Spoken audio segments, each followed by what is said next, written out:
you guys ever heard the song "The Greatest Love of All"? Whitney Houston sung it, and it goes like, "I believe the children are our future. Teach them well and let them lead the way." None of y'all y'all probably heard it before. You just don't recall, and I wish I'd had a clip so that y'all could hear the song. But basically, in that song, it's basically talking about how we should teach you guys to lead and show you all of the beauties there are to life. So basically, what I'm trying to say as far as my talk today with you about the juveniles not being on the death penalty, I really am opposed to that because I don't think you guys know what you're actually doing. So I'm not necessarily an expert in this field, but because I've been in law enforcement and I've seen so many things when it comes to juvenile delinquency and arresting kids or whatever, I feel like I can at least talk about this situation and talk about this topic. Okay, first I want to discuss stats. Y'all know what stats is? Stats is basically numbers. They do studies on how many of things happen or whatever. They just kind of put some numbers together and tell people what the stats are. So we want to know how many juveniles are on death row. Well, according to the ACLU, which is the American Civil Liberties Union, 2012 website, since 1973, there's been 226 juveniles put on a death penalty, have been given the death penalty. As of today, only 22 of those have been actually executed. Executed means they've actually died for the crimes that they committed. While there are 82 still on death row. So we still have juveniles on death row. The death penalty for minors, 2014 website, stated that there's 22 juveniles that have already been executed, which I just said. The Texas Death Penalty Information Center 2015 website says that Texas, our state, has the highest number of juveniles than any other state in the U.S. that's on death row.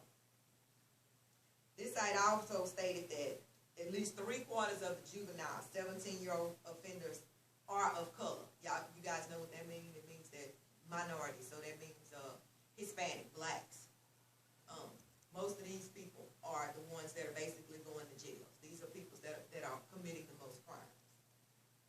So it says the death penalty disproportionately affects children of color. So that begs the question, does the death penalty prove to be cruel and unusual punishment? Do any of you guys know the amendments of the Constitution? So y'all have studied that? Okay, well, you remember in one of them it says something about cruel and unusual punishment? Okay, well, that's what I feel the death penalty is for you guys. It's cruel and unusual punishment. And because it's inconsistent with the evolution of standards of decency in a civilized society. All right, we're going to talk about if juveniles can be held responsible for the crimes that they commit. Doctors who've done these studies think that the maturity level of juveniles haven't reached its full potential for making criminal decisions.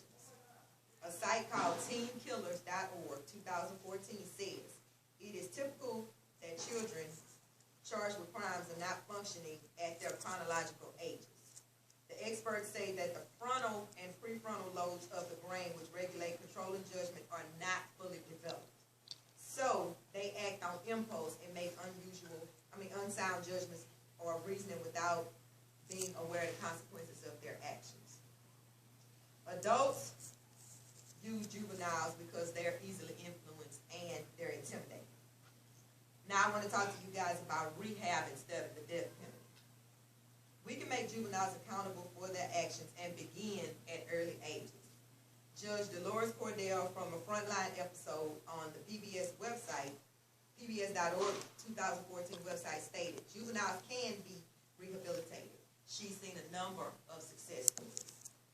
They're case by case, but it's possible. One idea is to start working with the juvenile as soon as they come into the juvenile justice system for the first time. Get to know the strengths and weaknesses of the child.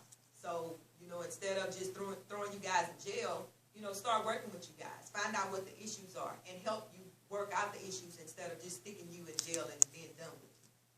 Another idea is to get the community involved. Provide resources that's necessary include the family and give necessary services to get to the root of the issues.